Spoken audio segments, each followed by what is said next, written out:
हरिः ओम्।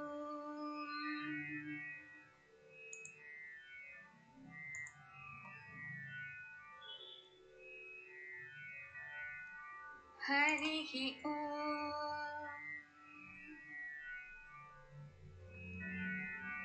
गर्भं धेहि सिनीवालिगर्भं धेहि सरस्वती गर्भं ते अश्विनौ देवा वादत्तां पुष्करस्रजा हरिः ओम्।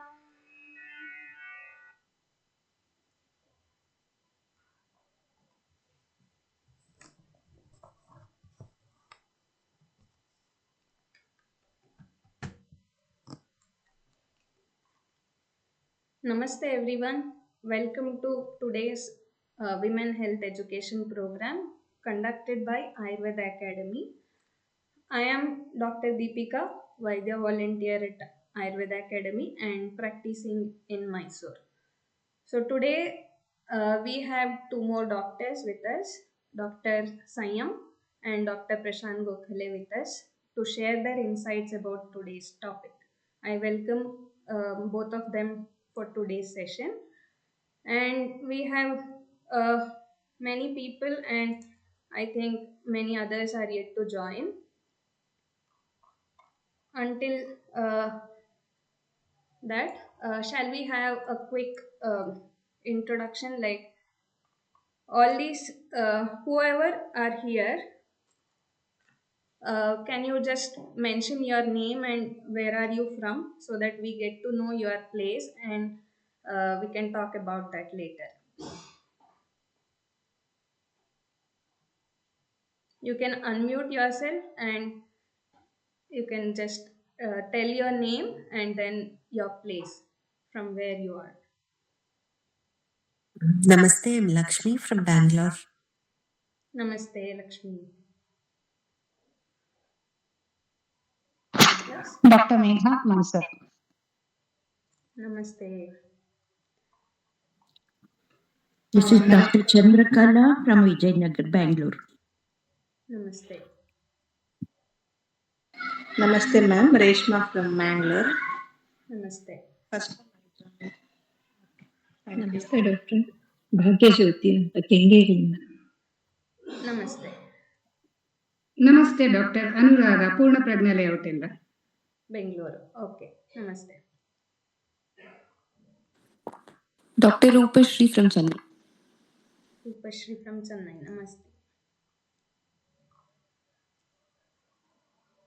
Okay.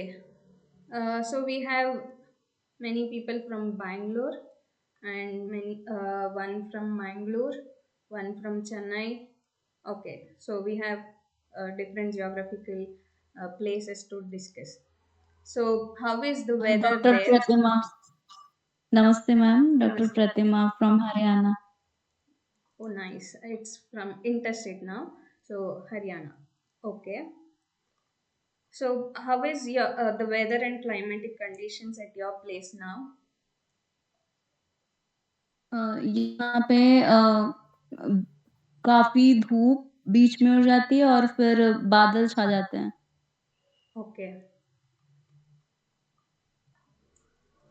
So in Bangalore and Mysore, it's kind of similar. Between 11 a.m. to somewhat 5 p.m. It's like midsummer, and after that temperature drops down a little bit with cold wind, little bit. Am I right? Or is it different in Bangalore? Maybe. Bangalore, it is hot. Yes. And maybe some places it's like already winter is gone and summer is already showing up its face. So it's completely changed. Season has changed. So these are the things that are indicators for us to take right care, proper care at proper time. Wherever the season is it transitioning, there we must take care of our Agni first because we have been discussing this principle from the beginning, and you might have heard many a times. Every time the season changes, we have been talking about this. So it's called Rutu Sandhi, right? So one season is completing and welcoming another season, and in that 10 to 15 days, or even less, or maybe more in certain areas, in those specific time, we can see the lakshanas, or the features of both the rutus in different time duration of time. So we need to follow very careful rutu charyas, like following, gradually adopting the new rutu seasons principles, and gradually leaving or reducing the previous rutu charyas, that is we were following until now. And any extreme things, like probably for example now, because of the extreme heat that is experienced during the midday, people, all of us, get temptation to have cold or something that is cooling for our body. So we might end up in having too many cold drinks, or ice creams, or things like that. So this might cause uh, health issues in very coming days, because you know the rule. In last season, winter, it was time for kapha to get accumulated in our body, and since it was very cold outside, the kapha inside the body was like solidified, so it could not come out and express its features. So it was silent inside.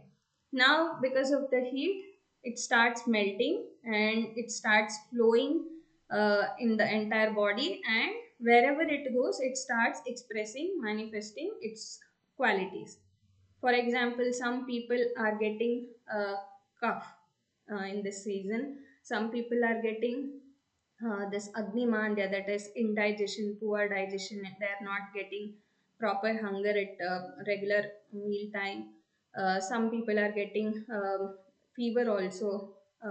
Young children are getting fever with vomiting and severe cough. So things like this can happen. So to prevent those things, first thing we have to look after our kapha, whether our previous rutucharya, whatever we had eaten, so whether it made the kapha to aggravate very much, or it is not that. Like for example, some people would have eaten only the kalugadu, that is the fresh grains that are available in the winter season, like green peas or some other legumes. So if they have eaten only those kind of food, in their body you might not see the kapha related problem, but excess rukshata, that is dryness or vata related problem, you might see. So for them, the rutucharya or the prevention will be different. They need to take a lot of ghee and unctuous food, so that the vata and excessive dryness gets reduced in their body. And for those who have eaten a lot of sweets or heavy food, and other things that increases kapha in their body in the previous rutu, for them chances are there for kapha aggravation in this period of time. So for them, they have to take care of kapha. So what they have to do is, do not take extreme hot or cold things, like in having too much of coffee in, or tea or hot drinks in the morning or evening, and during the day when there is very hot sun, having cold drinks or cold water, refrigerated water, uh, like that. So this might increase the problem of kapha and agni related problems also. So if you are having too much of kapha releasing and coming out, you might need the help of doctors. So contact them so that you get prevention as soon as possible.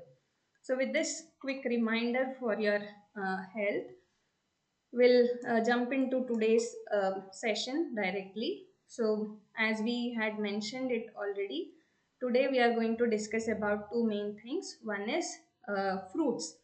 So, in the last month, we had covered a few fruits, and because we could not finish every fruit or some more details of fruits, how to eat fruit in a healthy way, we are taking it as another part 2 in this session. So, for that, we have Dr. Samyam, who is a Vaidya volunteer at Ayurveda Academy and practicing in Bangalore, is with us to share his insight about fruits, Phalavarga. I welcome Dr. Samyam to this session and over to you.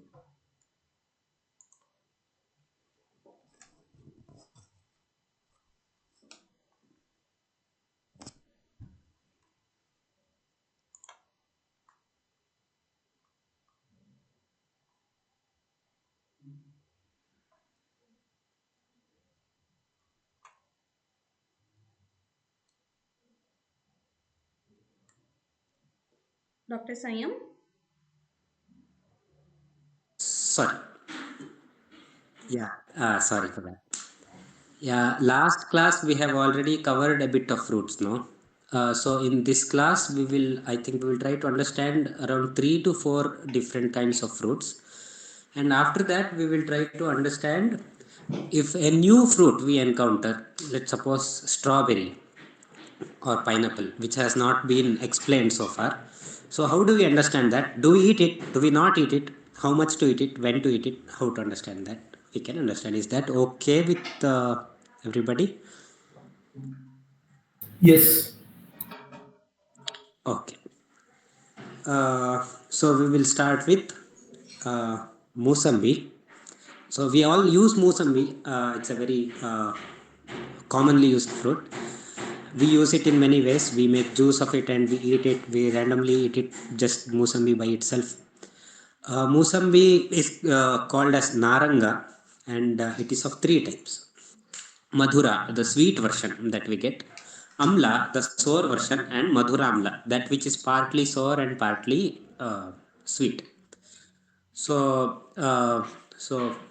all 3 of them, even if it is it seems like it's completely Madhura, it is not supposed to be taken with milk. As we already know, I think we discussed that in the concept of Viruddha in the first class. That any amla fruit, when it is taken with milk, it becomes Viruddha. That means our body doesn't react properly to it, right? So milkshake. In milkshake, we are not supposed to use it. Both Musambi and orange, both of them. One is called Mishta Nimbu Phala, another is called Naranga. So the sweet version is a bit harder to digest compared to the Amla version. But at the same time, the Amla version helps it in better evacuation. If we are feeling Adhana, if we are feeling gas in our stomach, and if we are feeling there's a whole lot of hiccups that are coming, that time the Amla version of Musambi can be taken. But if we have acidity, or if we have sore belching, and if we have burning sensations, all of that, then generally any Amla fruit, including Musambi and orange, are to be avoided. If we don't have proper digestion, then the Amla version is again better. This is generally about Musambi. The juice of Musambi is generally better if we want the Amla. Yes, Ajit. Yeah, it applicable to amla fruit also for whoever having acidity. Amla. Yeah. There are 2 exceptions for that. One is Amla and another is pomegranate. Amla fruit, that is Nellikai, and pomegranate, both are okay. you can take, but otherwise generally Mosambi, orange and all of this you are not supposed to take. Okay, so if you are very tired, the juice is supposed to be Shramanashana, that is it gives you energy, instant energy. So that way Mosambi and orange, both of them are okay, but as much as possible, it's better in a normal condition. If you are healthy, you want to eat Mosambi or you want to drink Mosambi juice, it's better to go for the sweeter variety than the amla variety, unless specifically you want to use it or you don't find the sweet variety, right? And then we already discussed about amla, I think, and I think we discussed about when to take amla, when not to take amla, all of that. There is this small version of amla, I think we find, which is not exactly round, right? The forest version, which has grooves in the middle and very small. That is generally ushna. So when we say amla is very shita, amla is pittahara, as we already know, and amla is good if you have pittaja, things like burning sensations and all of that. That is referring to the round orange. The small oranges with the grooves is generally ushna, and it is generally not advised to be taken, and it's also very tasty, and once you start taking it, it's very hard to stop, but generally it's not indicated. The same small rounder variety of amla is still better. The bigger rounder variety and the smaller rounder variety, both are okay. So that was just a clarification on the amla part, which was already done in the last class. And then the next we want to talk about, the next fruit we are going to talk about is kapitha. Kapitha, in Kannada we call it beladhannu. It's called wood apple in English. Hindi, I don't know what's it called. Bale only. It is called in Hindi bale. Bale only, I think, yeah. So the fruit of bale is it's madhura and amla if it is properly pakwa. Generally, it's advised to be taken only if it is properly pakwa. The ama version, that is, which is not fully ripe yet, that version, even though it is easier to digest, it can cause a lot of problems due to its dryness, due to its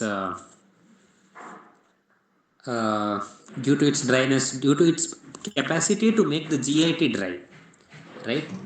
So the pakwa version is better. How to differentiate the pakwa version and the ama version?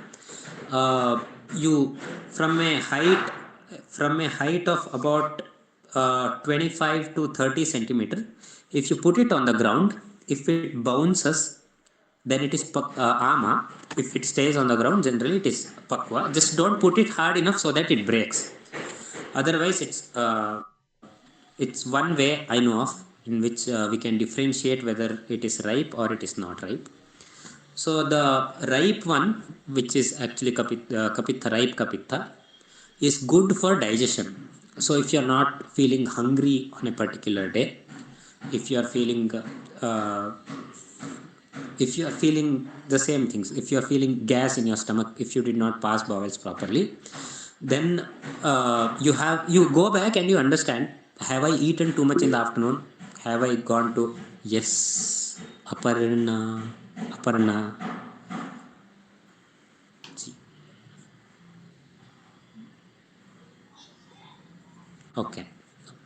Okay, so you go back and you understand, afternoon did you eat too much, previous day did you eat too much, or is there actually a digestive problem do you have, or do you feel proper hungry? So if you don't feel proper hunger, then bale juice can be a really good way to bring back your hunger, and also to handle all the undigested food material in the koshtha, in the stomach.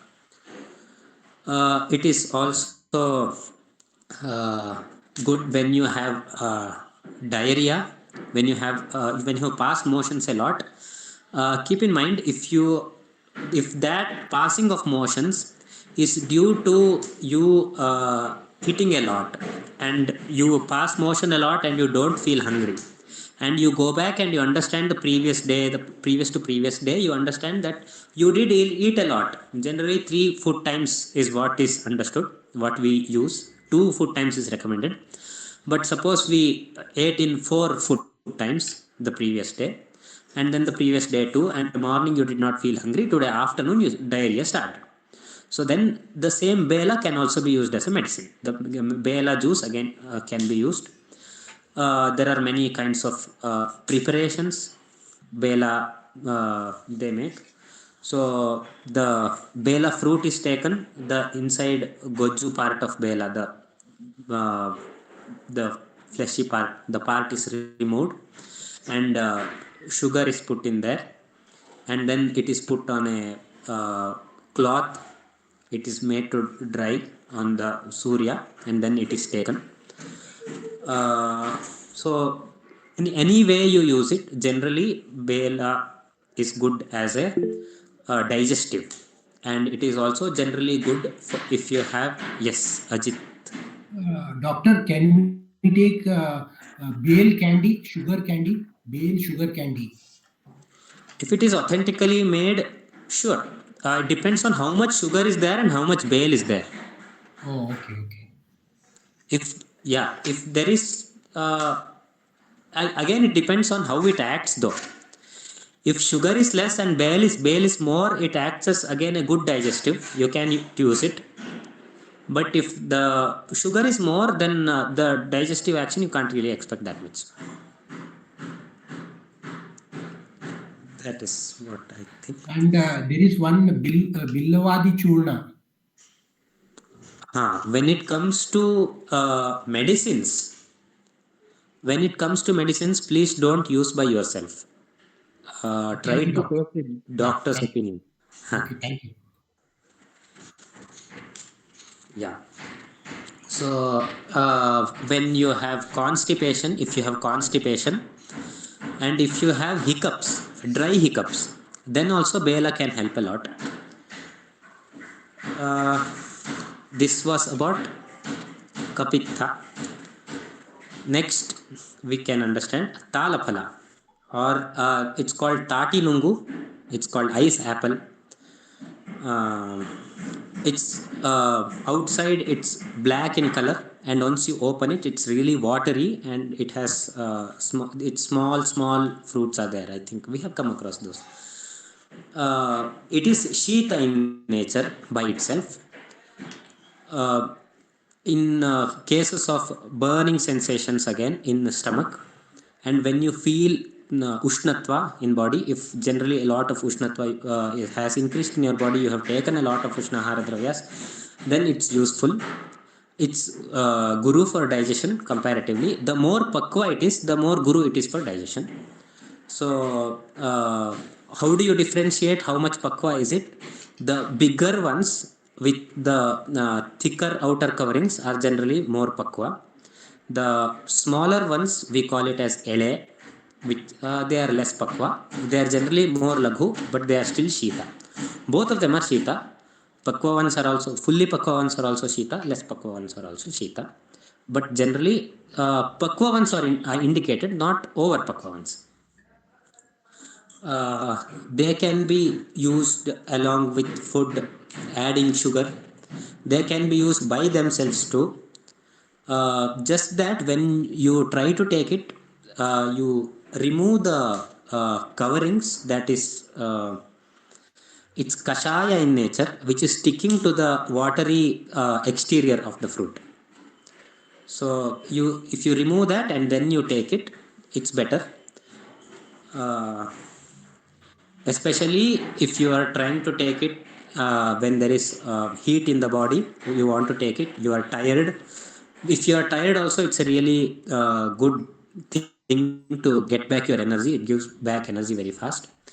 So if you are tired, or if you have not passed motion that day, then it's better to remove the entire thing and then take only the watery part of it. If you have a bit of problem, feel all the heat related symptoms, you feel the burning sensation, all of that, then even along with a bit of the bitter or astringent part, you can take it. So both of those help in that. So that was related to Talaphala in general. So the same way, this was general understanding. Then there is that is, if you feel there is constipation, and along with that there is gas in the stomach, and then you have pains near the chest area, you have stomach pains, which is not really which can be due to indigestion, which can also be due to dryness. So in both cases, kokum is a really good thing to take. So you can use it as kokum juice also. Kokum juice is generally made by taking the kokum flesh and then putting it on a patre over a cloth, and then putting it in the sun, so that drop by drop the juice falls inside the vessel. That is also very long lasting, and it's really good both for digestion and also for the stomach pains. That is about kokum. This was about specific fruits. Other than that, we come across a lot of different kinds of fruits every day, which we don't really know how to understand. So how I have understood so far the unknown fruits is through its classification of its taste, right? So if it is a sour fruit, the sour fruits are generally good Agni Deepakas. What is Agni Deepaka? Something that increases your hunger, and something that which are also good Pachakas, something which helps in digestion. But if you have Ushna or Pitta related problems, then the fruits that are Amla can dry kokum be used for making kashaya? Just a second. The doubts will be handled in the last 10 minutes. In another 5 minutes, I will handle the doubts also. Yeah. So the kokum, not kokum, sorry. So if it is sore in Ushna Vikaras, when you feel burning sensation, then generally they are not supposed to be taken. Even in sore belchings, if you feel sore taste in your throat or on your tongue, then generally any kind of sour fruits are better to be avoided. Amla. When it comes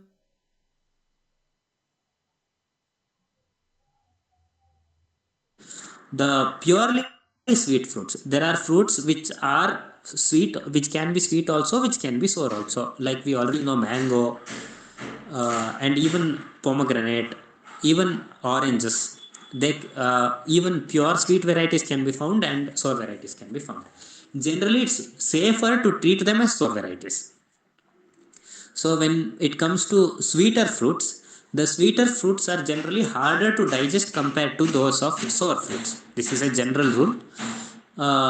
There can be exceptions. So the sweeter fruits are better to be avoided when you're in a full stomach or when you don't have that much hunger. So the general concept of fruits are easier to digest doesn't really apply to the sweeter fruits, fully sweet fruits. And the sweet fruits help in handling the Vata dosha generally. Pure Vata dosha, as we know, can be felt through pain. In a not a good condition, it can be felt through pain. But you have to cross check whether that pain is because of digestion or not. Whether there was a difference in the eating pattern the previous day, the same day, or not. You have to understand that. So, and the fully astringent fruits or fruits which have astringent taste in them cause constipation. they are generally dry in nature. So they are okay to be taken if you have not taken a lot of dry food on that day, or if you don't already have constipation or problems of a dry stomach, then those can be taken. Otherwise, those are not indicated. This is about general understanding of fruits. Is there any particular doubts so far? Yes, there was one. I'll just see. By Lakshmi. If fruits are Lakshmi. sour, can we add sugar and eat it? Which one? If suppose some fruit are sour, Yes. amla, can we add Yes. sugar and eat it like rock candy? Kal Yeah, sakre? yeah, yeah. Correct. Adding sugar to a sour fruit is not really bad. You can eat it, but the same rule applies. You suppose you have a sour fruit and you add sugar to it, and you have sore belching on that day. You can't really take it just because you added sugar to it. Okay, got it. Thank you, doctor. Huh.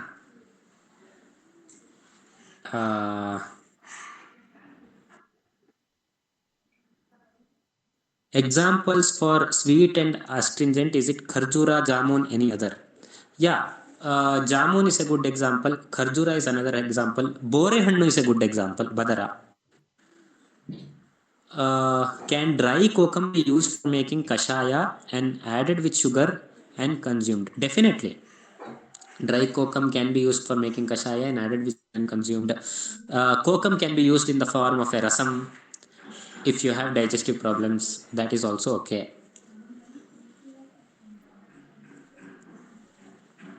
Both are okay. Pitta hara or vata hara? Kokam. Which one? Kokam, pitta hara or vata hara? It's generally pittahara and it's pachana. Deepana Okay. pachana. Okay. Huh.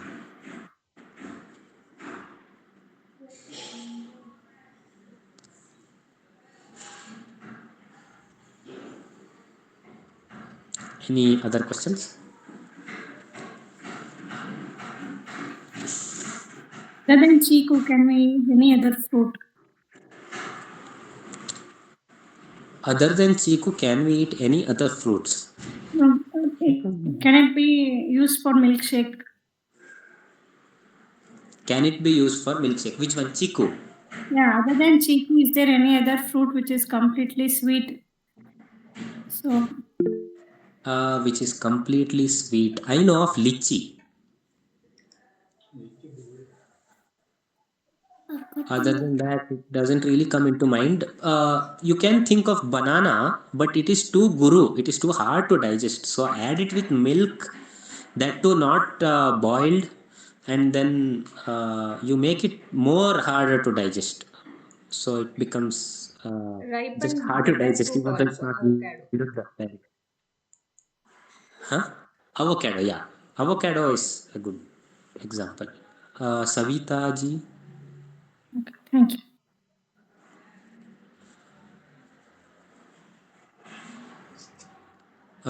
Did you have a doubt? No, okay. Any other doubts?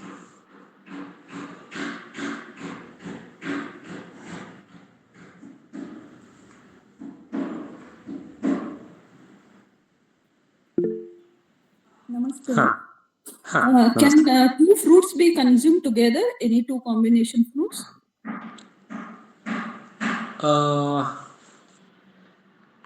So if you are talking about the concept of fruit salad, No, just as a whole fruit. just as a whole fruit, two fruits together, it's okay. But you just have to make sure which two fruits you are taking, and is your stomach okay with that on that particular day. Okay. So which is deadly opposite fruits? One is sour and sweet. We cannot take it together, right? See, it's like this: sour fruit and sweet fruit. Both of them increase kapha in body, Okay. right? Sour fruit increases pitta. So it's like if you have sore belching on that day, you don't have proper digestion on that day. Sour fruit and sweet fruit can be a deadly combination on that day. Okay. And if you are doing anything like fruit salad and use milk along with them, then it becomes a real good, big problem. Because milk with any sour fruit is viruddha. Otherwise, just two sweet fruits, apple, mosambi, you take together. That's okay. Okay. Thank you. Muskmelon and milk can be taken together, doctor. Muskmelon and milk, rarely okay. Rarely. Don't make it a habit and don't use amapaya. Don't use unboiled milk. Boiled and cold milk with muskmelon is okay. Boiled and cold milk is okay rarely. Rarely. There Okay. are Thank you. many varieties in Doctor, muskmelon. any difference between Yalaki Bale and Pacha Bale? Yeah, there is a difference between Yalaki Bale and Pacha Bale. But the difference is within the Bale. So, Yalaki Bale is considered more laghu than Pacha Bale. That is easier to digest than Pacha Bale. But as both are bales compared to other fruits, both of them are still guru.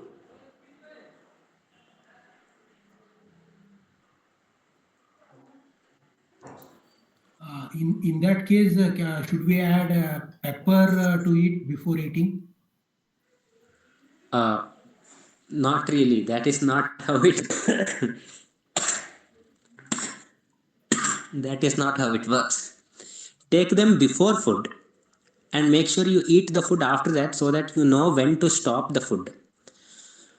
And don't eat it when you have less hunger. Generally, even if you add pepper, the pepper can help a bit in digestion, but it won't be enough because balehannu is a lot, and on that day, if you have less hunger, the pepper along with the balehannu might only be difficult to digest fully.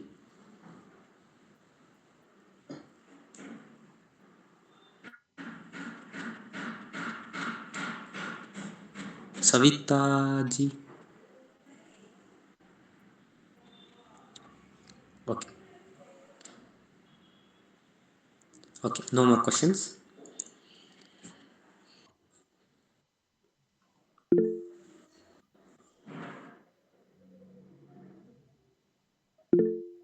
Yes, Savita ji. Balehannu with curd and sugar with some yalaki powder. Is it okay? Balehannu with curd and sugar with some yalaki powder. Generally not indicated because curd by Krishna and it's very heavy.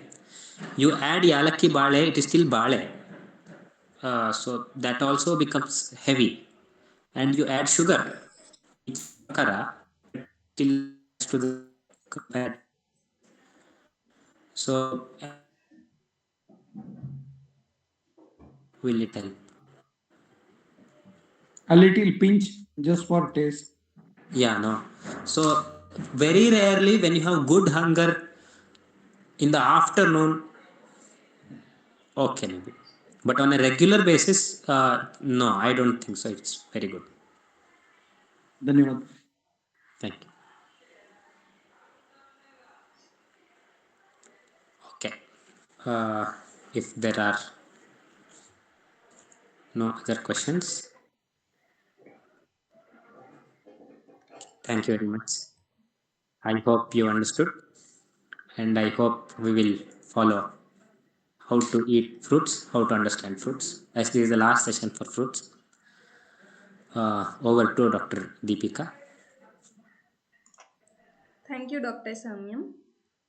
So, there are a few points to add on to what we discussed right now.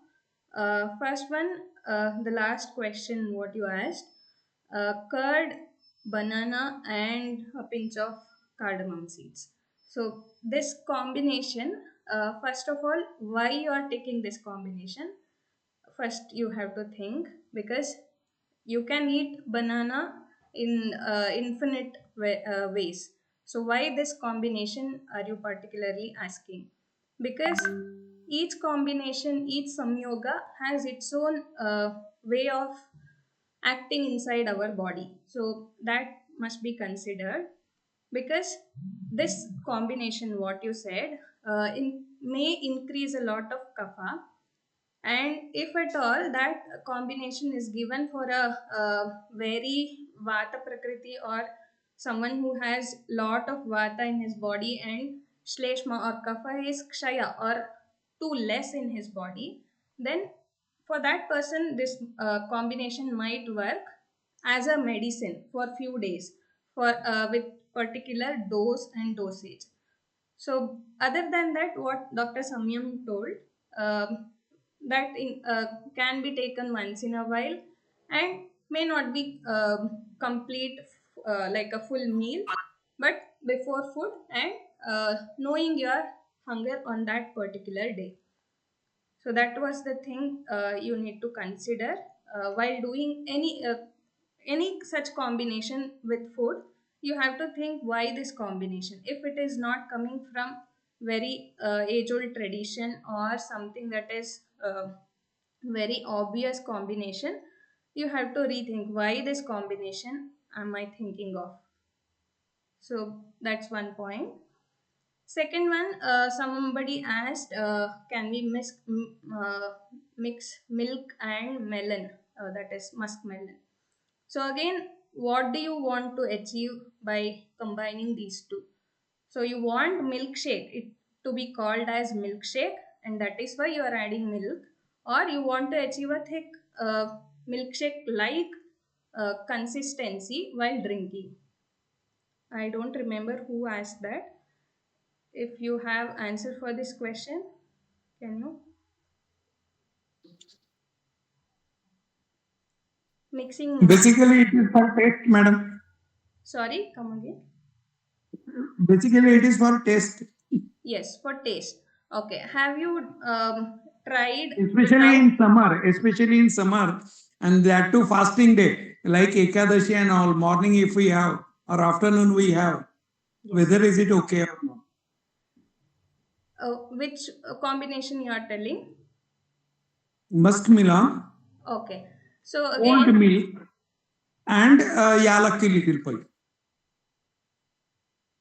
muskmelon, Yalakki milk, powder and rather. cardamom. Okay. Yalakki So powder. again, one more question for you. Have you tried this muskmelon juice without adding milk to it? No. So try once, and it also tastes good, and Okay. it's like very Okay. soothing, and whatever you are trying to achieve, you will get the same effect without adding milk, and you will get extra benefit which is lighter for digestion. By adding milk, of course it won't be that bad or viruddha kind of combination, but by adding milk it becomes more guru. And last time we had discussed, soon after Okay. fasting, when you have to end your fasting, the food that you are taking should not be too much heavy, that is guru for digestion, heavy for digestion, and it should not be completely drava or liquid. Like whenever you are doing fasting and end fasting with a milkshake or juice, something like that, completely drava food, then it is not going to help you. It might be harmful for you, causing lot many precursors for different diseases. So make sure that you are not having only drava ahara soon after fasting, that too complete fasting. If you are not having any food throughout the day and ending fasting with something like very only liquid, then make sure that you have some solid food also together with it and make it lighter. And ಧನ್ಯವಾದ madam. yes, one more thing about melons. There are many varieties in muskmelon. Some varieties, that too, which one is very not hybrid one, it has a little or maybe negligible amount of sourness, especially in the mid part, that contains seeds, and the along with the seeds some jelly kind of thing attached to it. That part will be little sour, and you might not taste it very sour also, but when you mix milk with it, it might curdle. So if make sure that whatever you're buying from the market, that variety, whether that has that sourness in it or not, and then go for milk combination.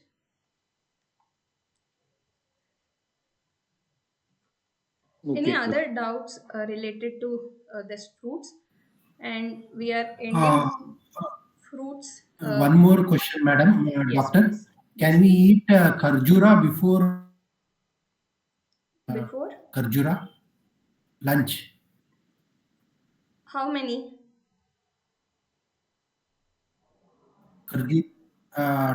One or two?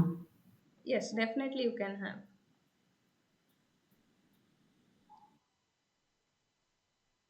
Thank you, doctor.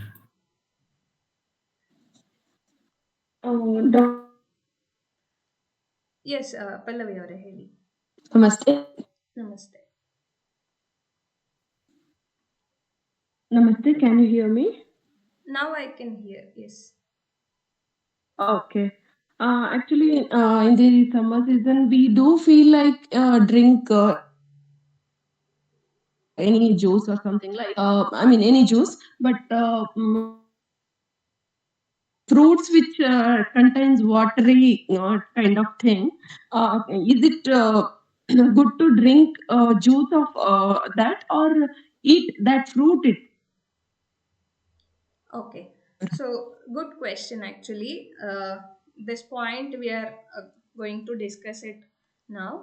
So with the summer coming soon or already showing in certain places, we tend to eat or drink a lot of fruit juices or uh, fruits that are very watery in nature. For example, melons, watermelon especially, we tend to eat a lot of it, right? So this thing can be good and can be bad both. So what makes it good and what makes it bad is again our discretion.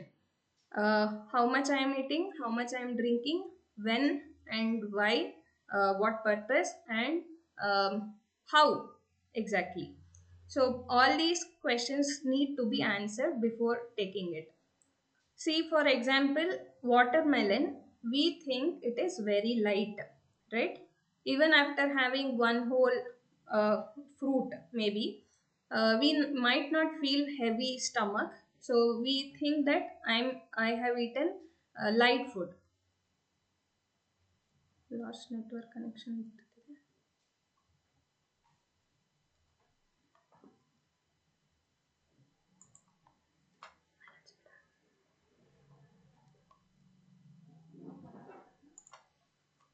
Am I audible? It is breaking out. Your Now, am I audible? on and off. Now it is audible, but no. Okay, there must be some network connection issues. So if you miss any points, you can ask so that I can repeat. So in summer, we tend to eat a lot of watery fruits like watermelon and other melons also, and we might also end up in having a lot of juices made out of fresh fruits, thinking that it is very light to have during summer. See here, what we are trying to achieve is one thing, to cool down our body.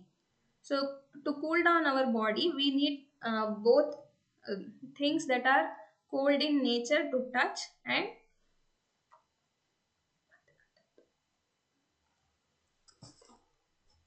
am I audible?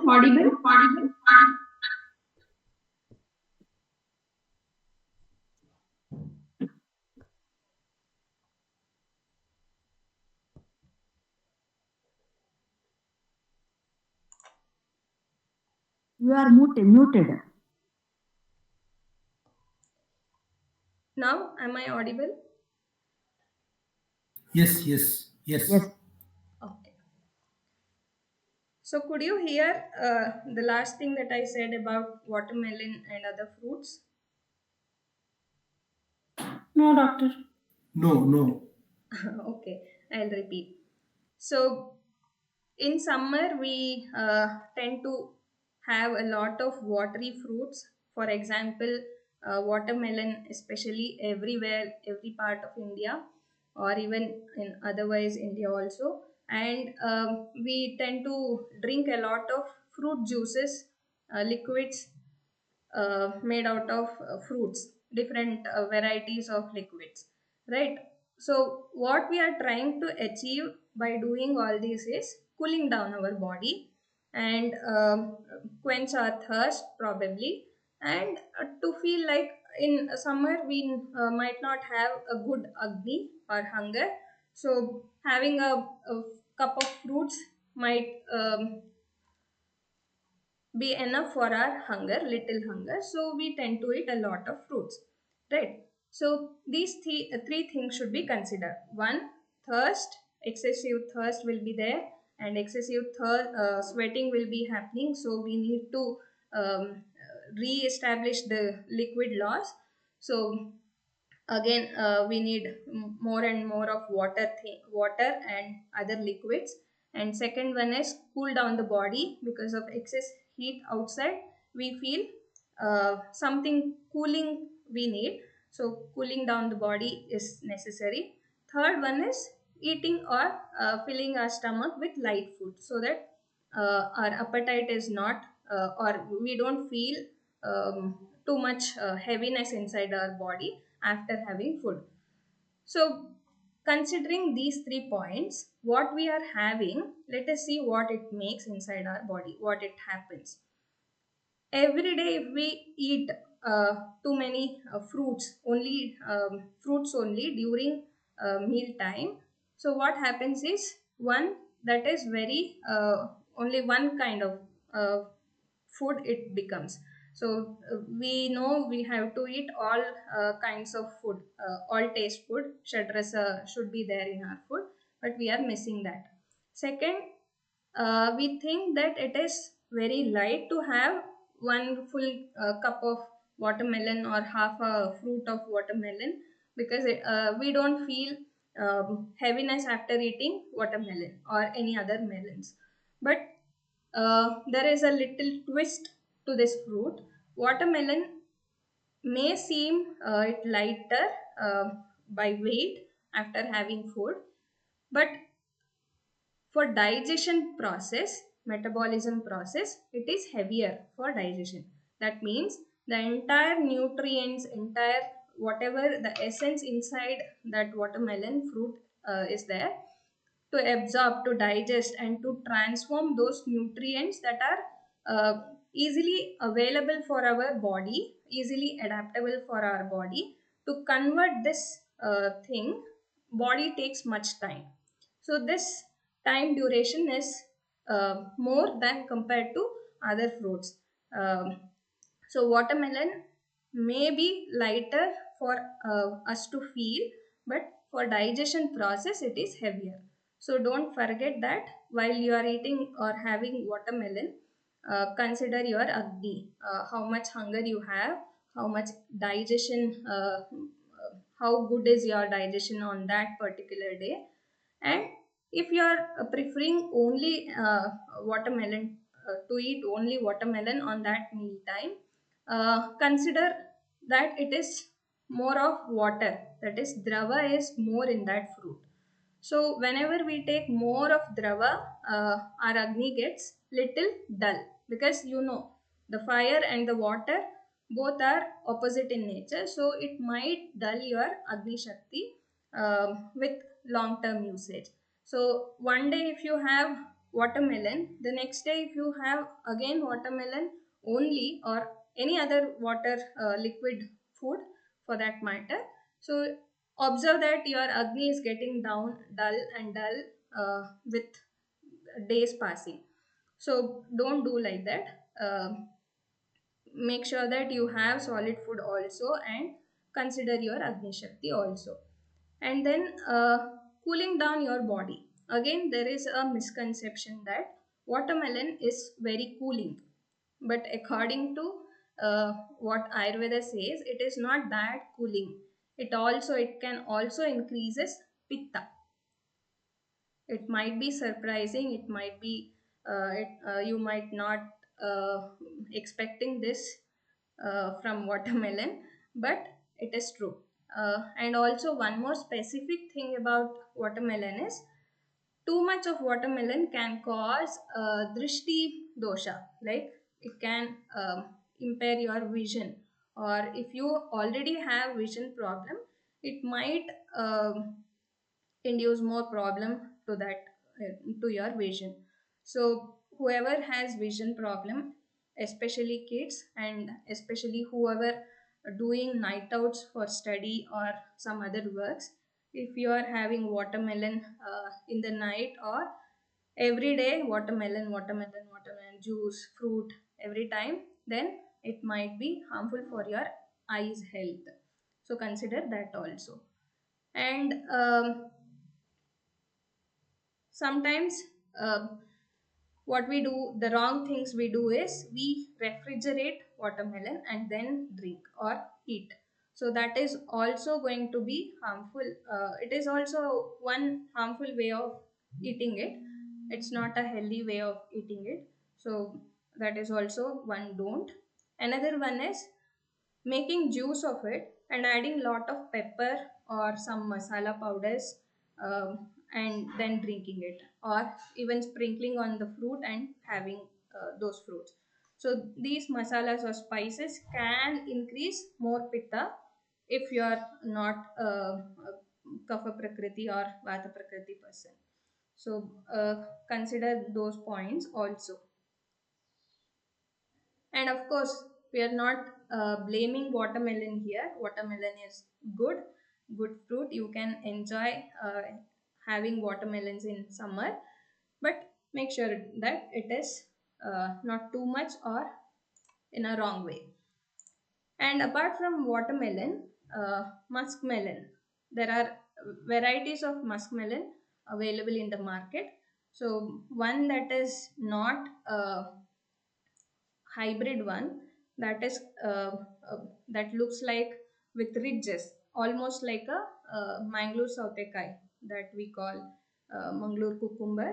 So it looks like that, and it is little bit sour in nature, the rind part, sorry, the pulp part.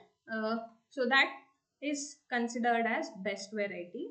And other melons or musk melons is also good. When compared to watermelon and muskmelon, these two fruits, when it is compared critically, then compared to watermelon, muskmelon is better in few areas. Like it doesn't increase pitta dosha, or it is not harmful for your eyes health.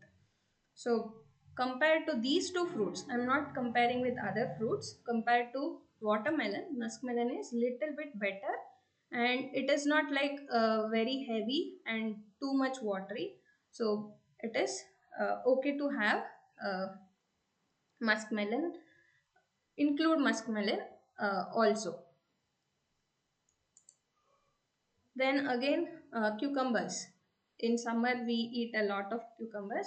Again, this should be considered with other things, like what we are adding with cucumbers. Like little bit salt is okay, a little bit of pepper or some spices is also okay, but too much spicy thing, like nowadays it is a trend to mix lot of chili oil or chilies pepper and then eating it along with chilies, too much spicy, then whatever you are expecting from that cucumber to cool down your body, that is not going to happen. And since cucumbers, all the cucumber variety, even the muskmelon, uh, is having a tendency to move towards your urinary tract. So urinary health is dependent on uh, or it is affected by these cucumbers. So if you are eating cucumber, it might increase your the frequency or the quantity of urine. And if you are eating cucumbers along with too many spices or too much spicy cucumbers, then again the same thing will happen and you might end up in having burning micturition or even urinary tract infections also. So don't do that, especially in summers.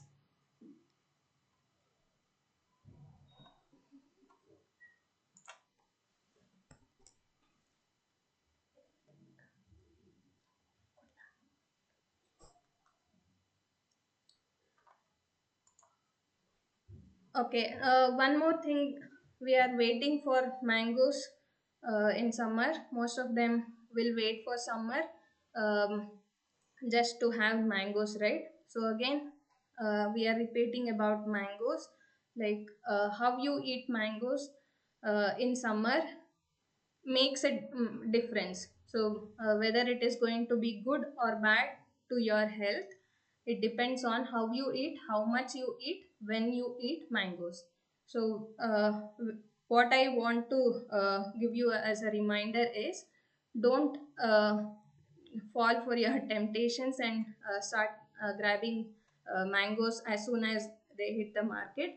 Wait for some time, let the naturally ripened mango come the market, and then you can have sweet mangoes that helps your health during summers. So with this reminder, we'll conclude today's discussion about fruits. And if you have any doubts, okay, someone has put grapes. Again, grapes is about grapes. We can talk one full session. It is called Phalottama, that is best fruit in Ayurveda. But nowadays, what we are getting in the market has lot of. Last time, someone has taken this topic. It is full of chemicals, pesticides. What to do? Someone was asking.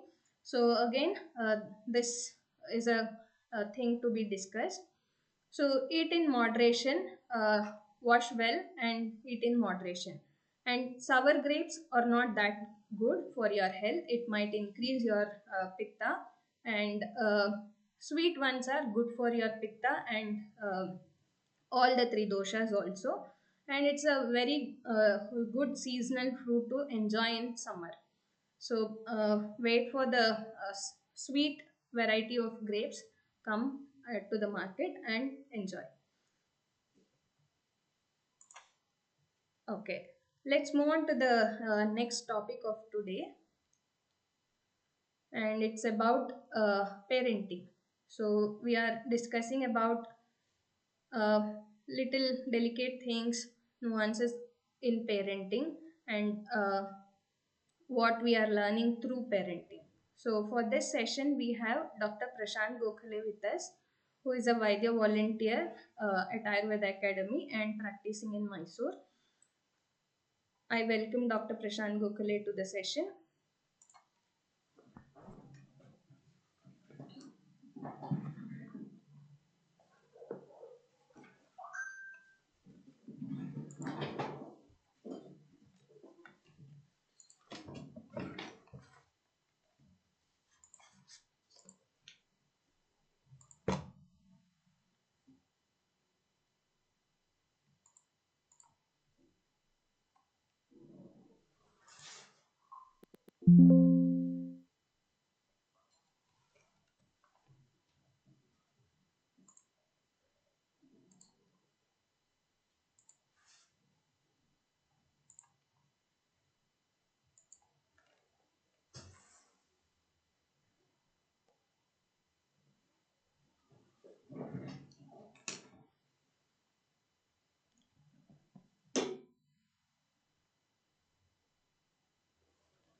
Namaste everyone. So before starting continuation of parenting, so I just wanted to know how many of you have attended last month's series of parenting?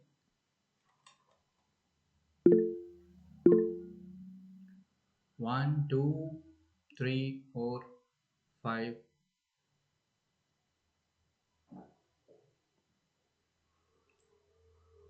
Okay, at least I think 5 of them. So before discussing further about parenting, I just wanted to know what did you learn from the session of parenting in last month? Number one, question number one. Question number two, what was that learning point you got in last session, and was there any mistake or you might have observed in others or your own experience in parenting? So if at all you can share it now, then we will proceed with today's session.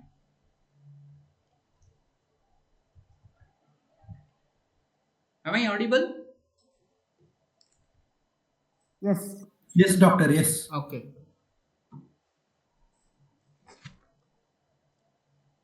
Anyone would like to share anything from last month's session?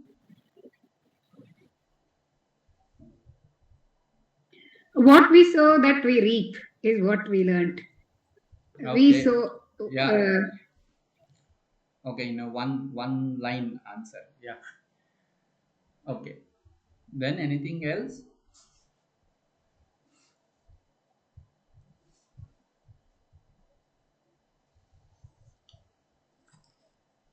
No?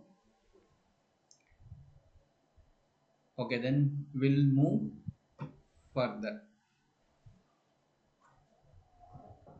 PPT is visible? Yes, sir. Okay. So, one thing that we have to always remember while discussing parenting is what we discussed in brief in last session, that we should always remember that the children are through us, not from us. So we are just, or the parents are just the media through whom the children came to this world or came here. So what is our role? We should be clear about our role. It is just to give them support, make them independent enough to adjust to this society or in this world, and they grow up. So when we are clear about this part, that is, it's not, the kids are not completely our property, right? So if we are clear about this, many of our problems, many of parenting problems will be solved automatically. The accepting this thing is very, very important. So before, once again, just we'll go through what exactly is a parenting. What do we mean by parenting? So it is a process of raising and caring of children, raising and caring for a child from birth to adulthood. So from adult, when they become adult, they are mature enough to look after themselves, right? So then at that time, of course, the experiences, the parents experiences definitely will help them to grow further, but still by that time they will be adjusted to the society and they will be knowing how to live in this society. So most of the parenting part, it comes from birth till they become or they are nearing to adulthood.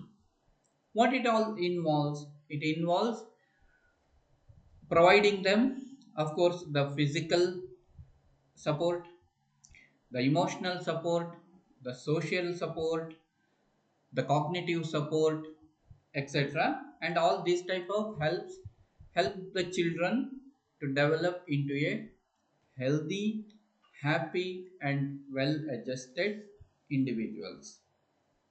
As we all know, the health of any person, it starts from, it may be, let us just take an example of physical health. The physical health of an individual, it starts from the birth itself. We can ask the person to take this, not to take this, or the person will come to know what is good for my health, what is not good for my health only after certain age. Until then, it is the duty of the parents. So, physical health, if the parents do not provide the best good foundation for the physical health, then in later part of their life, if the kids, if the individuals suffer from any of the physical health issues, definitely at that time, it's many of the such health issues may not be irreversible, and the root cause will be from the childhood, from birth, how physical fitness was given to that child by the parents. So that physical support is needed. Nowadays, it is quite common that immediately with the small, when we go out in the traffic, if any person drives very rashly, comes in opposite direction in one way, etc., suddenly we get frustrated. Sometimes we become very angry, and that emotional disturbance is not of that present day. It is again from the childhood, that because of their continuous exposure, they are not exposed properly to such kind of situations, and they don't know how to handle this situation. And because of that, now even after 25 years or 30 years of their age, they are not in a position to handle such situations. Then it becomes the responsibility of the parents, that if in childhood these kids were taught how to handle these emotional issues, then it may not become a very difficult task to the individual to face such situations in their adulthood. So this is the second one, that is the emotional support, which is very, very important. Many adolescents, or the teenagers, adolescents, or sometimes adults also, when we talk to them, maybe the children of high school or college, they don't know how to talk in the society, how to face the people, how to talk to the people, because of the micro families of present day. They will be in there, we will give all best to our kids, we will provide them with a separate room, complete privacy, and this is 21st century. So they will not be exposed to the in their childhood to the many people around, and same continues. And when they come out, maybe when they enter into the college or to the society, in their workplace, etc., they may not be in a position to face different personalities of people, and it becomes again, then it becomes very difficult to adjust to this society, that is social. That's why we it's the duty of the parents to give them the social support. And of course, the very important, that is cognitive support, understand and analyze the problems of the kid, and the suitable, the suggestions, advices, help should be given. So parenting is all about just giving them the required support, which is again physical support, then the emotional support, social support, and the cognitive support. So if the kids get all of these at right time with right parenting skills, definitely they will grow in such a way that when they become adult, they will be in a position to face all the challenges which they face in the society. So the parenting, if we know exactly what is parenting and what should be the outcome, finally in one sentence if we tell, the kid has to survive in this society, the kid has to adjust itself to this society, so that let whatever may be the situations, it has to survive. And that survival should not be painful. It should happily accept the truth as it is, and it has to cope up with the situations, face the challenges, and live happily. So, that is all about parenting. In ancient Samskrita text, in one of the Kalidasa's uh, work, it has been explained about the king Dilipa. While explaining Dilipa, the poet explains what is the responsibility or the duty of a king, and he explained it very beautifully. There are only three things a king does to the kingdom or to the society or to the people. What is that? Rakshana, Bharana, Vinayadana. जो एक राजा है अपने प्रजा के परी तीन तरह के चीज करते हैं अच्छा ರಾಜ ಒಬ್ಬ ಒಳ್ಳೆಯ ರಾಜ ಪ್ರಜೆಗಳಿಗೆ ಮೂರು ರೀತಿಯಲ್ಲಿ ಹೆಲ್ಪ್ ಮಾಡ್ತಾನೆ तीन तरह से एक है रक्षण करना यानी from all types of whatever protection what has to be given to the people general public that protection giving protection is the prime duty of a king. Then bharana means nurturing. So what is the requirement of the people? They should be fed properly. So whatever is required for their livelihood, providing them at suitable time, that is also the duty of a king. And third one is vinayadana, imparting or inculcating the discipline in public. The people in society, they should live responsibly, and that responsibility, the feeling of that responsibility should be imparted by the king. So we have, as general public, as the citizens of a nation, we should be responsible. We have certain duties. If we have freedom, at the same time we have certain duties. So these are the three things that a king should follow, and it's a duty of the king. And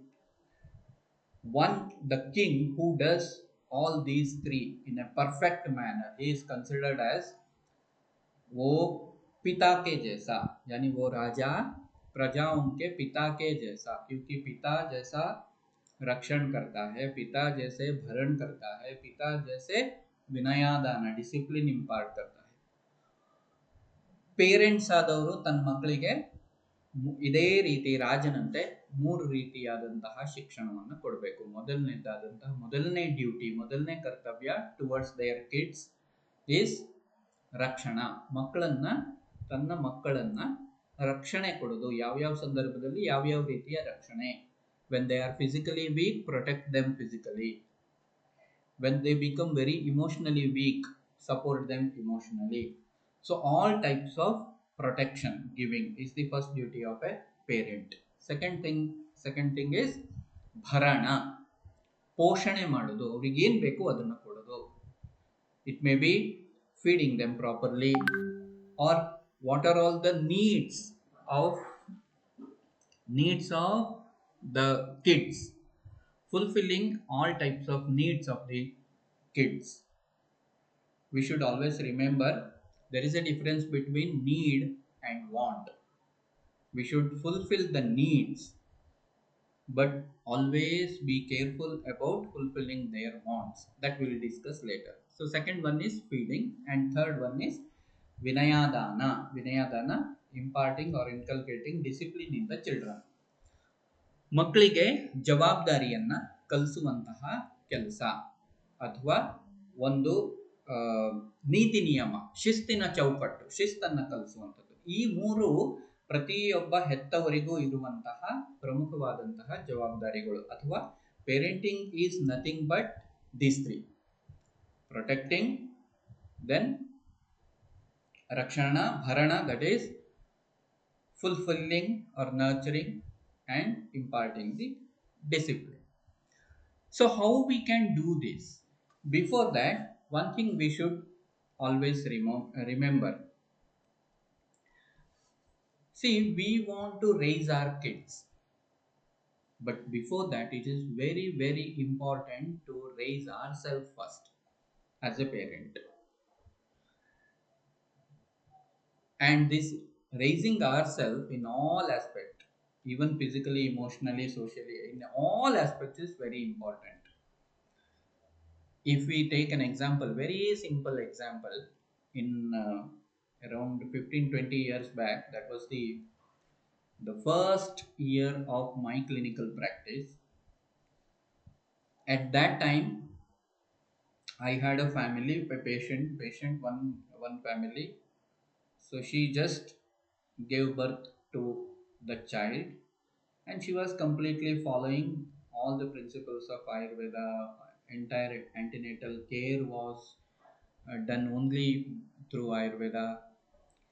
So suddenly that very next day after delivery, when she got discharged from the hospital and came back to home, at midnight, 12 o'clock, she called. About what? The baby is crying so much, it has become red, the body become red. At 12 o'clock, that was my first clinical practice year.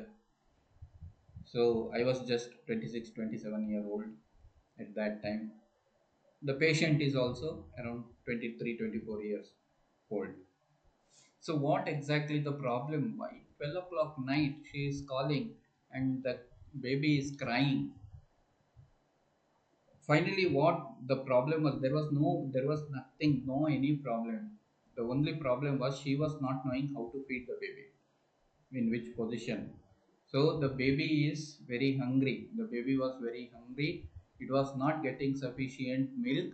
That's why it was crying like anything. She was not knowing why, how to understand. And then she called one of her relatives. She came and she advised her. She suggested, so do like this, do like this, like that. Then after feeding the kid, the crying was stopped. It means many a times what happens, if we don't know what is our responsibility as parents, if we don't know exactly what the parenting is, what is the requirements of a parent, then the parenting becomes a very difficult task. That is the reason why we always tell, before thinking about raising the kids, raise yourself as parent. So what exactly parent raising ourselves means what? And we should start working on that. So what to work on? That we have to discuss first. Self-improvement is the very important. This is the key thing is which is effective in the parent.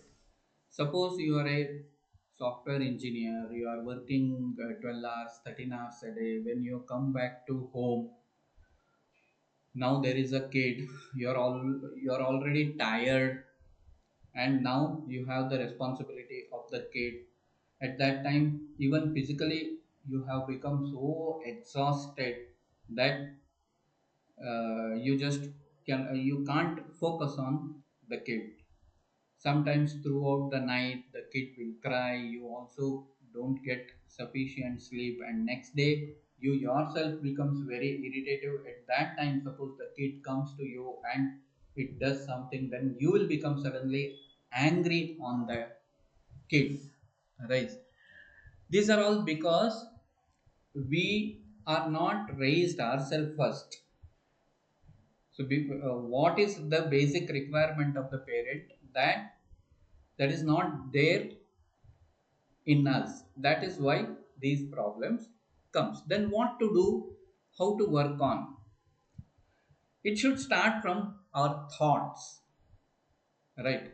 Before planning for a kid, the first first step itself, the couple should sit together and think and discuss and analyze everything what comes in future, means even in carrying in pregnancy time, and after that, after delivery also, which are all those challenges that come, how to cope up with these challenges, that one should sit and discuss each other. Then accordingly, our thought process, we should start thinking. Imagine a situation, suppose it is a rainy season, and in rainy season we go out, we are planning to go somewhere. Then we make necessary preparations. We will carry definitely an umbrella, we will wear the appropriate clothes, otherwise we will have some jackets or something, raincoat or something. And even if it rains, when we go out for a function, even if it rains in between, then of course it will not irritate us, because we have accepted the fact that it is rainy season and it is going to rain and we should protect ourselves. And what are all the necessary precautions that we have to take, that we have to take. But what happens is, when in case of summer, you have not prepared for this, and when you go out and suddenly rain starts, suddenly you get irritated, all those emotional changes that happen, right?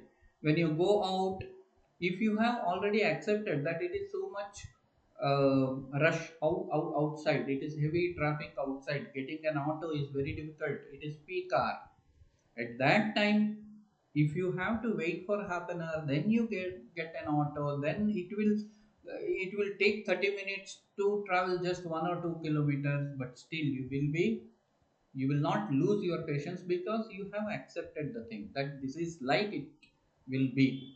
So even the same thing comes in case of parenting, that when these are all the probable challenges, if we think that in early itself, and if we accept that, then immediately what happens is, our mind starts calculating, okay, this will happen after that, so I should be ready for this. How can I adjust myself? How can I keep my physical health? How can I become strong emotional? So all these, the parents will start, or the couple will start thinking, and accordingly they will adjust themselves. So then if all we do that priorly, then it will not become difficult to raise a kid. When we speak any type of words, when we utter, before that, our thinking leads to our speak, that the same thought process comes as action. The kids always listen to what we speak, and it will follow our actions. So how many times you tell them, don't lie, don't lie, and if in front of them we lie, it will immediately catch us. They listen to our words and they follow our actions. So if our words and our action should be in such a way that the kids should admire about, then what we have to work upon is our thoughts. Because the thoughts itself, our thoughts are very important. According to thoughts, the words come. So be mindful of your conversation in front of kids. When we speak, we should always be very aware, and for that we need to examine our thought patterns, and it should always align with our values. If those such type of thoughts are there, then definitely the words which come from our mouth also will align with our thoughts. So whenever we speak in front of the children, always remember, be mindful in your conversation, speak with kindness and good intention. And of course, more than words, our actions always speak louder than the words. So always they catch hold of our action, and they try to the kids always try to follow our actions too. So whenever we do any kind of actions, always remember, okay, kids are in front of us. So this is raising ourselves first. Means telling them do this, don't do this, or follow this, don't follow this, eat this, don't eat this. Before telling what we think, what we speak, what we do, the actions, we have to work first on this. So this is about raising ourselves first. Then next is what we want to make the children in the society. See, it's an independent soul that has entered to this world through the husband and wife. So the what couple gives to that independent soul is certain genetic substances, but it has its own karmic account which carried from the last birth. Right, it's an independent soul, it has its own desires, it has its own mind. So it always tried to become independent. And if we as a parent make that child dependent, then again we are not giving the kid its best. We are not allowing that kid to become independent. So from the beginning itself, the soul is independent, and the mind, it has its mind which is independent. The only problem is the physically it is not capable, it doesn't have that much strength. The sense organs are not matured enough like an adult, and the mind also, it has not exposed to this world, and because of lack of this experience, it may find many failures. So what it requires is the suitable help which is required in this area. So right now physically it is very weak, now it becomes your duty to make it physically strong. Right now the sense organs are weak, and it doesn't know how to assess what it grasps from the sense organs. It don't know how to analyze it, which is right and which is wrong. That analyzing capacity is not yet evolved. That's why it needs support. But it also want always to become independent, and all our actions should be to support that, to make that kid independent in the society.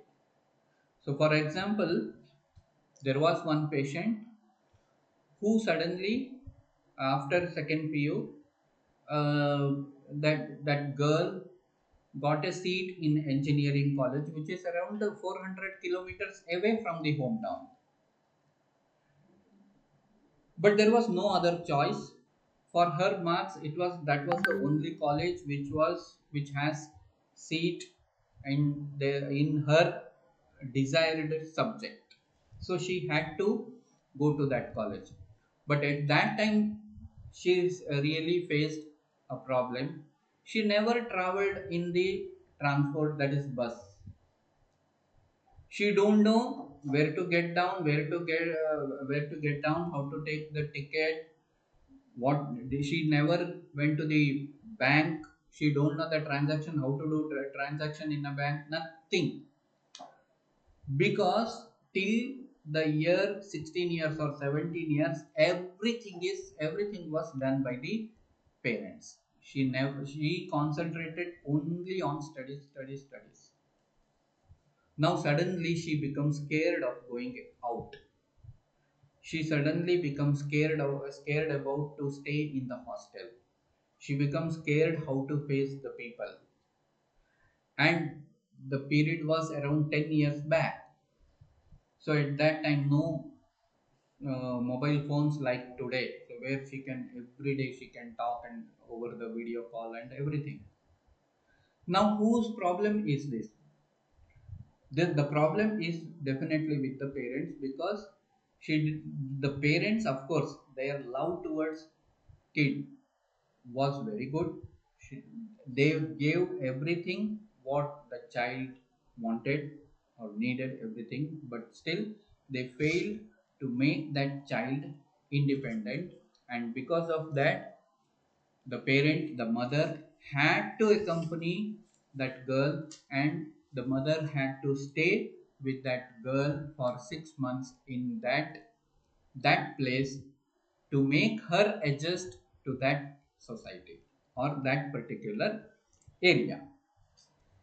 So there are certain key aspects that we need to focus in case of parenting. Of course, very important is love, guidance, then respect, empathy, expression, resilience, everything. But let us just understand from the beginning. Of course, the session of this parenting will go on once together. We will start from the beginning. The first key thing which is required in parenting is, of course, nurturing and caregiving and providing the basic needs like food, shelter, clothing, all this. Now let us start talking about the food. You might be surprising why we should talk about the food in the topic parenting. Why? Because food is all about knowing about the nourishment, what to eat, what not to eat, etc. No, we are not focusing here on what to eat, what not to eat, but how it is helpful. Even the food which we feed to the kid, how it is helpful in making that independent. So that part we will discuss here. There are three different stages. One is just feeding, then weaning, and after that, the kid will start with a solid food, right? Of course, during the breastfeeding time, say for example, initial 6 months, start after birth, the first 6 months, it is completely dependent on the breastfeeding. The milk is the one and only the best food for the kid, and at that time the kid or the baby will not be in a position to ask anything. It is the duty of the mother parent. The mother will know based on the crying or other activities of the baby that yes, now it is hungry, now it is not hungry. So she knows when to feed, when not to feed, right? So of course at that time, once in every 3 hours or 4 hours, or depending upon the personality, the prakriti of the baby, the mother knows when to feed. So there is no much problem in this time. The real problem comes after that, that is the time of weaning.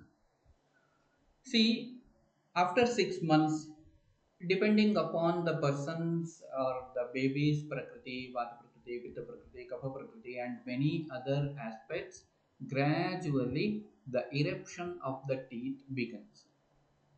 What we have to understand by this is, See, when the teeth eruption starts, the baby, whatever it finds, it catches, it will hold to the mouth, it tries to bite. Right. What it indicates, it is an important milestone in life. Now it wants something hard. And why it bites? See, that process itself makes its gums and teeth which erupt, they become stronger. Even now, oh, when the teeth eruption starts, definitely the food gradually it should be changed from breastfeeding to weaning stage, that we have to gradually shift, isn't it? That shifting is very important. The parents love their kid most. The mother has sufficient breast milk. And because of this, what happens is, my mother used to feed for 1 year, 2 years, and anyway, there is sufficient breast milk. Why not to feed? So, in spite of the baby, already the tooth eruption started, there are teeth, but still the mother will like to feed more and more or many times to the kid. At that time, what happens is, really the baby, the digestion system is gradually improving. Previously, it was in a position to only digest the liquid, that is the milk only. Now, digestive system is gradually transforming from previous stage to next stage. Now, it is in a position to digest the semi-solids. That's why weaning has to be started.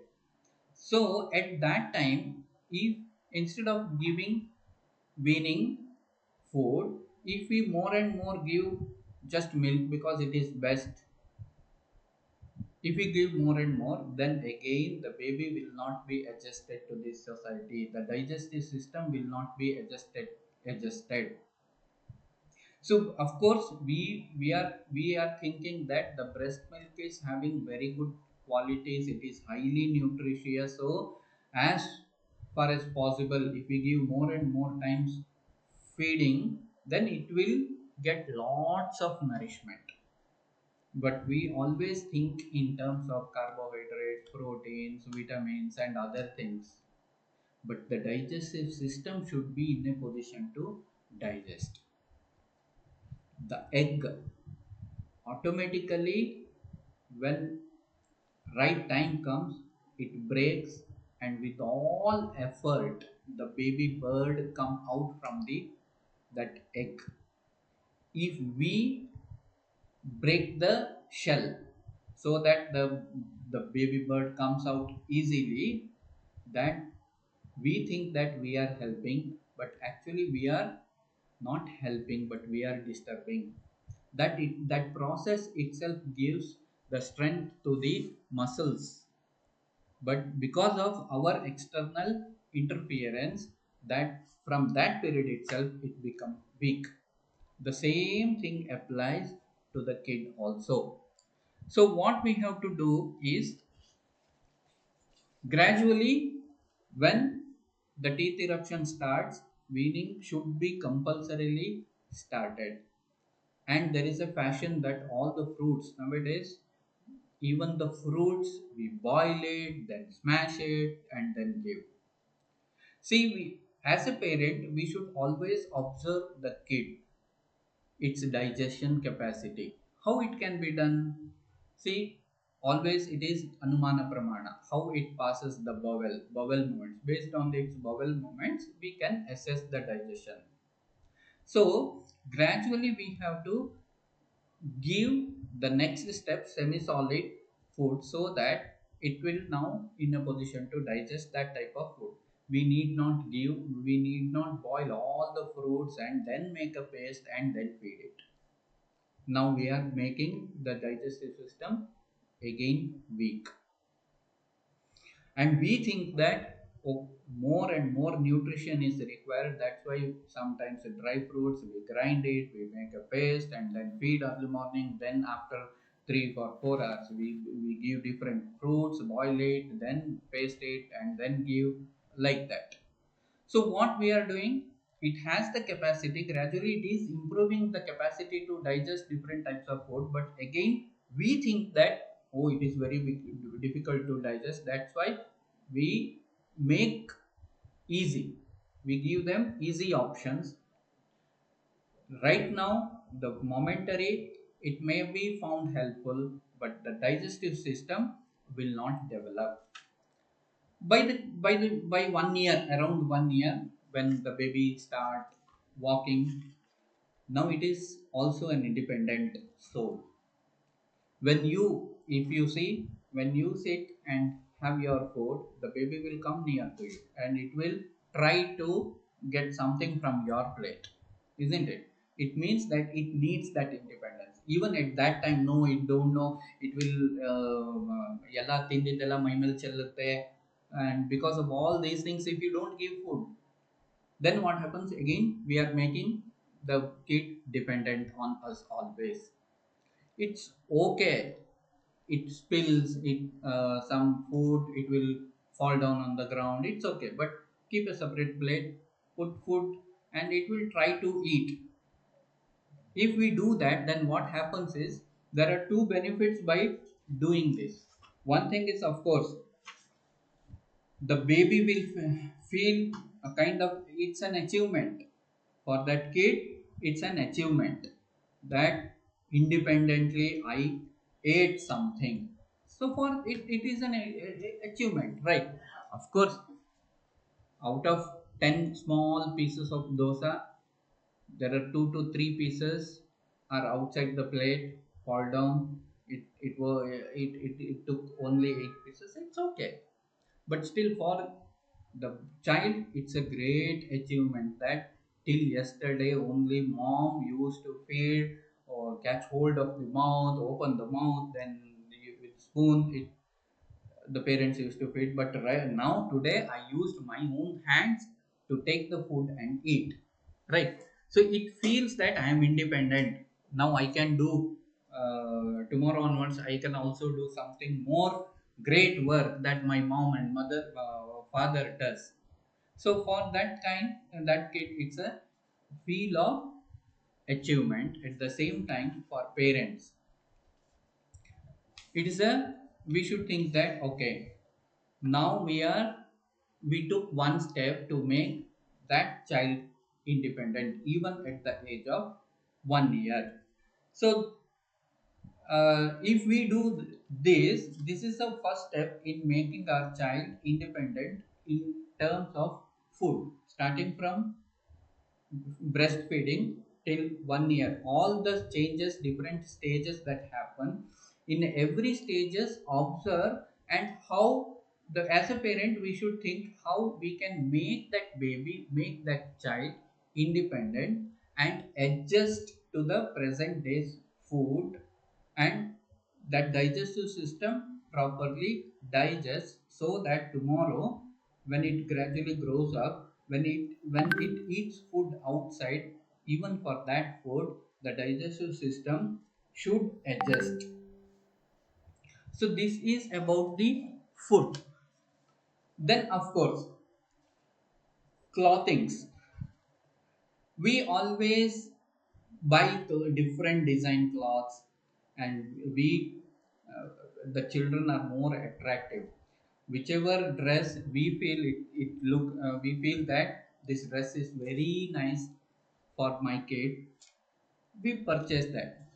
But we should always remember that the children are also having different prakritis. The very thick clothings a pitta prakriti baby may not like. For a kapha prakriti baby, very thick cloths are required. And some babies, they fond of different colors, but for us it may not be.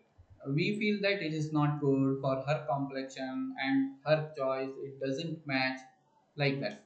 But still, again, what we are doing is, we are making the kid dependent.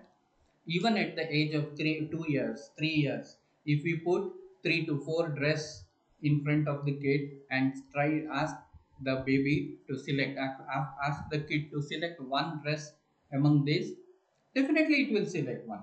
It may be based on the color which attracts more or something like that, but it's okay, because even that, among five different dresses, if the kid selects one, for us as a parent, we may not like that dress much, but if we think in terms of that kid, for that kid, okay, today I am wearing a dress which I selected myself, then at that time it will think that, oh, I am independent enough to choose a dress.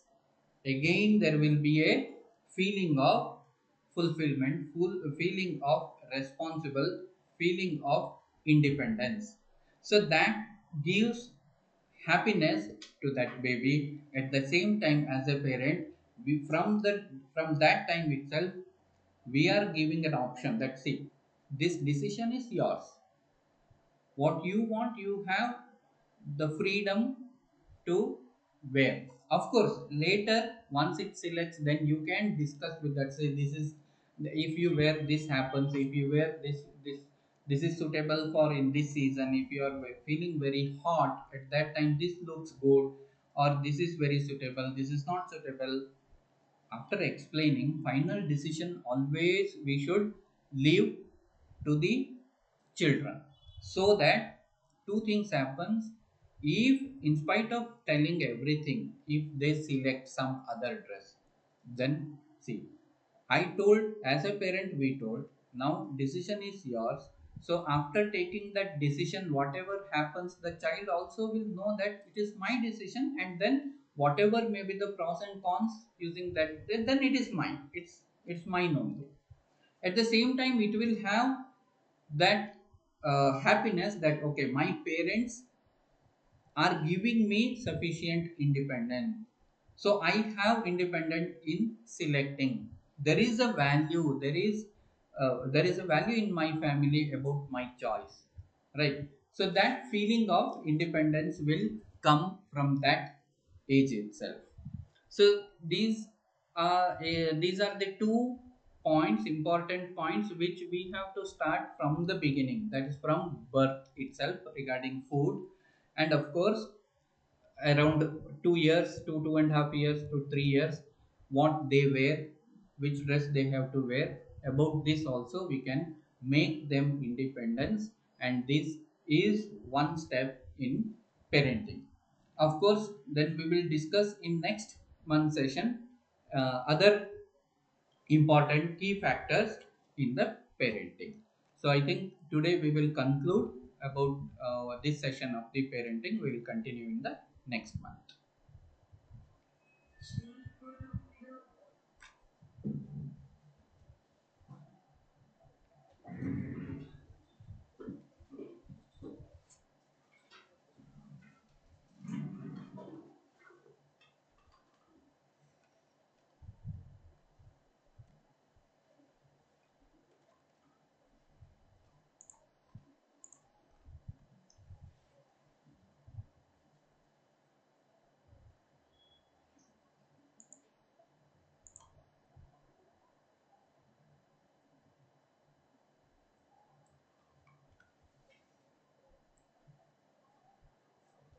Thank you, Dr. Prashant sir. So it was a eye-opening session for all the parents out there. Hope it helps in your journey of parenting too. So today I wanted to conclude today's session with a quote from a book which is related to parenting. So I felt this is very interesting or very important thing that I came across while reading the book.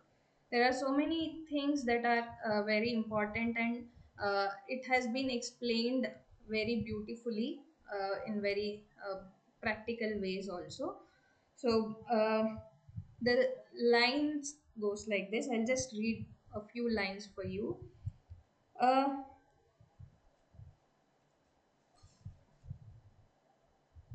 there is no such thing as a perfect parent.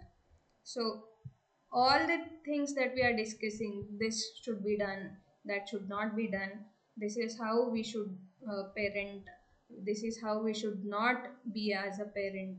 All these things depend on each and every individual. Like every other thing, with every other food thing or medicine thing, we tell that Ayurveda suggests it should be individualized, customized as per to the individual according to the time, particular time, and how all these things matter. The same thing applies here too.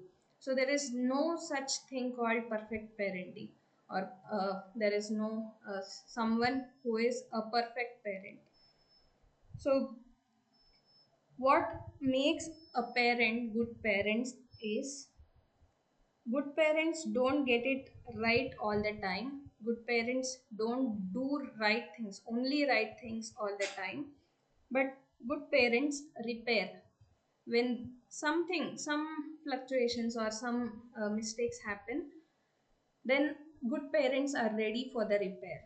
They take the responsibility of the mistake happened, for whatever reason, from whoever side it happened. They take the responsibility of it and they own that, and then they are ready for the repair, and that makes them the good parent at that moment. And of course, it's easy to tell or teach or to give lectures on parenting, but when it comes to practical life, we all would have felt or experienced hard, difficult moments in this journey of parenting. Sometimes we might have lost our patience, and we might have thought, okay, I'm not good parent, I'm not a good parent, I am a bad parent, or I'm facing so much of difficulty, I'm not able to crack the solution, or how should I behave, who will tell me, all these things we would have faced, right? So for this uh, condition or this kind of situation, we have to remind ourselves one thing that is given in this book in a very practical way. So I'll just read out these few lines.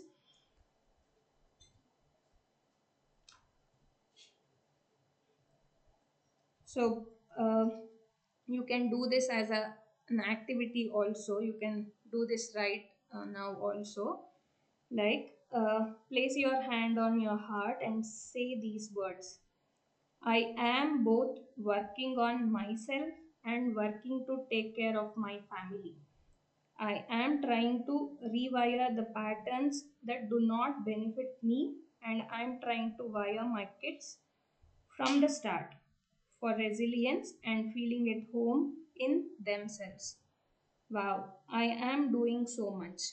So, this reminder is for every parent who is putting an effort to make this journey uh, a smooth journey and learning journey for both you and your kids and for the entire family.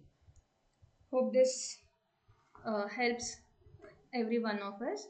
And for your information, these were the lines from the book called Good Inside by the author Dr. Becky uh, Kennedy.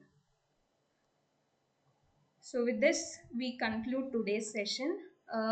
And one more announcement is there.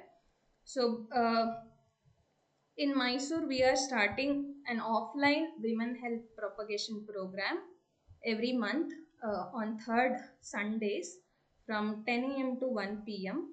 And it is exclusively offline program for all those who are wishing to know these information in person. So whoever stays in Mysore, or whoever knows other relatives or friends who stays in Mysore, you can tell them, inform them about this program. We will soon share the poster of the details of the program in the group, WhatsApp group. You can share it to others also, and you can, everyone is welcome. So whoever is interested, all are welcome to that program, and it will be there for every month for 1 year. So we have planned certain things like workshop and conducting hands-on activities also, seeing the responses and how things work. So we are crossing our fingers to see how many of you can attend. With this, we'll conclude today's session. And one more thing, if you have any doubts regarding today's session, you can always put your queries in the WhatsApp group, which will be open for another 2 or 3 days. So we'll conclude with Swasti Mantra now.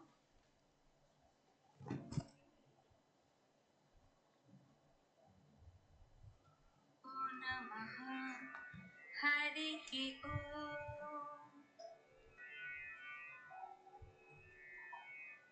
Swasti no mimita bhaga swasti devyadhitiranarvanaha swasti pusha asuro dadhatuna swasti tyava prithvi suchetuna